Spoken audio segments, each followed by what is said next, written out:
నేను 59% పెరిగింది, 59 cases per day 59 cases వచ్చినాయని నేను మంత్రి గారు చెప్పారని చెప్పారు. అది 2023 జూన్ నుంచి అక్టోబర్ వరకు చాలా క్లియర్ గా సభ ముందు ఇందాక నేను ఉంచడం జరిగింది. విషయం సమాధానం వినేటప్పుడు కూడా దయచేసి సభ్యులు కూడా చాలా క్లియర్ గా వినాల్సిందిగా నేను కోరుకుంటున్నా. ఇది జూన్ నుంచి అక్టోబర్ వరకు పర్ డే 59 కేసెస్, అదే విధంగా 8855 కేసులు అప్పుడు నమోదైనవి. కానీ 2024 వచ్చేసరికి జూన్ నుంచి అక్టోబర్ చూసుకుంటే 7234, దగ్గర 18% తగ్గించాము. కాబట్టి గణనీయంగా పెరుగుదల లేదు అని చెప్పి సమాధానం చెప్పడానికి ఉదాహరణగా రెండు చెప్పడం జరిగింది అధ్యక్ష. ఇది మాట్లాడారు. నెక్స్ట్ ఇంకోటి అధ్యక్ష, ఇప్పుడు ముచ్చుమరి కేసు గురించి అదే విధంగా మళ్ళా ఏదో కొరికారు చంపారు అని చెప్పి నగరి కాన్షియన్స్. నేనేమంటానంటే అధ్యక్ష, 3.5 సంవత్సరాల ఆడబిడ్డ చనిపోవడమే దౌర్భాగ్యం. దాంట్లోని ఎవరైనా రేప్ చేసి చచ్చిపోవడం అన్నది కొంచెం ఆ తల్లిదండ్రులకి కడుపు కోత.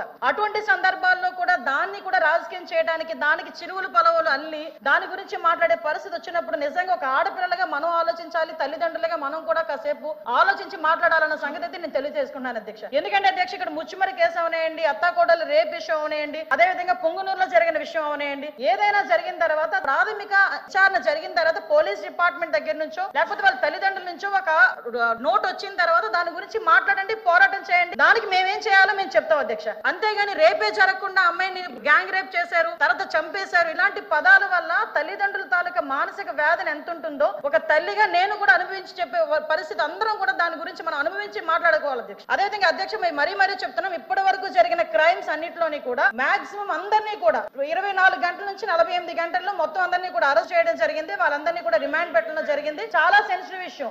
మీరైనా నేనైనా ఎవరైనా మహిళల భద్రత విషయంలో రెడీగా ఉండాల్సిందే, స్వరంగా ఉండాల్సిందే. దయచేసి ఇప్పుడు మేము చెప్తున్న విషయాల్లో మీకు ఏమైనా అబద్ధం అనిపిస్తే గనక దయచేసి ఒకసారి ముచ్చుమరి విషయంలో ఎవరైతే చంపేశారో నిజంగా అమ్మాయి బాడీ ఐడెంటిఫికేషన్ అవ్వలేదు. ఐడెంటిఫై ఎందుకు అవ్వలేదు అన్న సంగతి కొన్ని బయటికి మనం చెప్పలేము కాబట్టి ఆ విషయంలో చెప్పలేకపోతున్నాను అధ్యక్ష. సభ ముందు కొన్ని ఉంచలేము.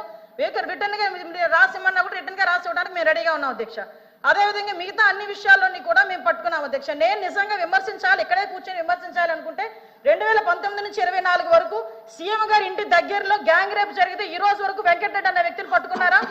అదేవిధంగా విజయవాడ నడిబొడ్డులో ఒక దళిత వికలాంగురాల్ని హాస్పిటల్లో రూమ్ లో పెట్టి 3 రోజులు సామూహిక అత్యాచారం జరిగితే అదే విషయం కూడా చంద్రబాబు నాయుడు గారు చంద్రబాబు నాయుడు గారి మీద కేసు పెట్టిన సంగతి మర్చిపోయారా అధ్యక్ష? నేను చెప్పాలి అధ్యక్ష, దయచేసి నాకు అవకాశం ఇవ్వండి. ఇలాంటి సంగతులు మేము చెప్పాలంటే కొన్ని కోళ్ళు చెప్తాం. ఇలాంటి సంఘటనలు అది కాదు ఈ రోజు జరగాల్సిన సంగతి గురించి. అదేవిధంగా మీరు ఇంతకు ముందు చెప్పారు అధ్యక్ష, పోలీసుల వైఫల్యం అని చెప్పి మాలో చాలా క్లియర్ గా చెప్తున్నారు అధ్యక్ష. వాళ్ళు ఈ రోజు పోలీసుల వైఫల్యం ఇప్పుడు కాదు అధ్యక్ష. పోలీసుల వైఫల్యం 5 నెలల కాలంలో వాళ్ళ దగ్గర వసతులు లేకపోయినా, వెహికల్స్ లేకపోయినా, వాళ్ళకి ఫోరెన్సిక్ ల్యాబొరేటరీ అనేది వాళ్ళ దగ్గర లేకపోయినా, అదేవిధంగా వాళ్ళకి కనీసం ఫింగర్ ప్రింట్ ఐడెంటిఫికేషన్ డివైజెస్ లేకపోయినా ఈ 5 నెలల్లో వితిన్ 24 గంటల నుంచి 48 గంటల్లో నేరస్తులు పట్టుకుని రిమాండ్కి పంపించిన ఘనత మా పోలీసు వ్యవస్థ అధ్యక్ష. 5 సంవత్సరాలు పోలీసులు ఎట్టున్నారు అధ్యక్ష? తెలుగుదేశం పార్టీ ఇళ్ల దగ్గర పరదాలు కట్టడానికి, చెట్టు నరకడానికి, ఇంట్లో రోడ్డు మీదకి వచ్చేసరికి కాపులాలు కాయడానికి తప్పించి ఏ రోజైనా కనీసం ఒక ఆడపిల్లని రక్షించే విషయంలో అధ్యక్ష చెప్పాలి అధ్యక్ష. దయచేసి ఇంకొన్ని విషయం అధ్యక్ష, దిశ చట్టము, దిశ యాప్ గురించి మాట్లాడుతున్నారు. గౌరవ సభ్యులు కూడా పోలీస్ డిపార్ట్మెంట్ నుంచి వచ్చారన్నారు, సంతోషం అధ్యక్ష.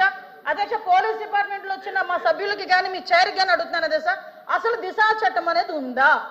దిశ చట్టం చట్టబద్ధత జరిగిందా? దిశ చట్టం చట్టబద్ధత లేకుండా దిశ పోలీస్ స్టేషన్ ఏర్పాటు చేసుకుని రాజమండ్రిలో దిశ పోలీస్ స్టేషన్ ఇదే సభ్యులందరూ కలిపి అప్పుడున్న మాజీ సీఎం గారు జగన్మోహన్ రెడ్డితో కలిపి రిబ్బన్ కట్ చేయించారు అధ్యక్ష. ఇక్కడ ఎంత దౌర్భాగ్యమైన పరిస్థితి అంటే అధ్యక్ష, అదే రోజు సాయంత్రం ఒక సామూహిక అత్యాచారం 3 రోజుల పాటు ఒక మైనర్ బాలికని, దళిత బాలికని అత్యాచారం చేసి అదే దిశ పోలీస్ స్టేషన్ ముందు వదిలేసి వెళ్ళారు అధ్యక్ష. పోలీసులకి ఛాలెంజ్ చేశారు అధ్యక్ష ఒక రేపులు చేసే వ్యక్తి. ఆ రోజు ఏం జరిగింది అధ్యక్ష? కానీ తర్వాత దిశ చట్టం పక్కన పెట్టి దిశ యాప్ అని చెప్పి తీసుకొచ్చారు అధ్యక్ష. దిశ యాప్ అనేది ఇంతకు ముందు తెలుగుదేశం పార్టీ గవర్నమెంట్ లో 4th లైన్ అని చెప్పి ఒక యాప్ ఉండేది అధ్యక్ష. దాన్ని కన్వర్ట్ చేసి దిశ యాప్ అని పెట్టారు. నిజంగానే దిశ యాప్ ద్వారా నిజంగానే నేరాలు తగ్గించేసాము, లేకపోతే నేరాలకు సంబంధించి మేము చాలా మందిని పట్టేసుకున్నామంటే రికార్డ్స్ ఎందుకు నేరాలు పెరిగిపోయినాయని చెప్తుంది అధ్యక్ష. దిశ యాప్ కాదు అధ్యక్ష. ఈ రోజు దిశ పోలీస్ స్టేషన్ అన్నారు, ఆ రోజు మహిళా పోలీస్ స్టేషన్ బోర్డులు తీసి దిశ పోలీస్ స్టేషన్ అని పెట్టడం నిజం కాదా అధ్యక్ష? మీ సభ్యులు చెప్పాలి, పోలీస్ ఆఫీసర్ కదా ఆయన. ఆ రోజు దిశ మహిళా పోలీస్ స్టేషన్ బోర్డులు మార్చి దిశ పోలీస్ స్టేషన్ అని ఏర్పాటు చేసి ఈవెన్ నిర్భయ యాక్ట్ గురించి చెప్పారు. నేను అన్ని విషయాలు మాట్లాడడానికి సిద్ధపడి అక్కడికి వచ్చా. నిర్భయ యాక్ట్ గురించి మాట్లాడారు అధ్యక్ష. దిశ చట్టం అని చెప్పి లేని చట్టాన్ని తీసుకొచ్చిన తర్వాత చాలా మంది దిశ పోలీస్ స్టేషన్కి వెళ్ళి మీకు కంప్లైంట్ ఇచ్చామంటే దిశ చట్టం ద్వారా మేము నోట్ చేస్తున్నామన్నారు. నిర్భయ చట్టాన్ని కనీసం పెట్టడానికి కూడా ముందుకు రాలేదు అధ్యక్ష.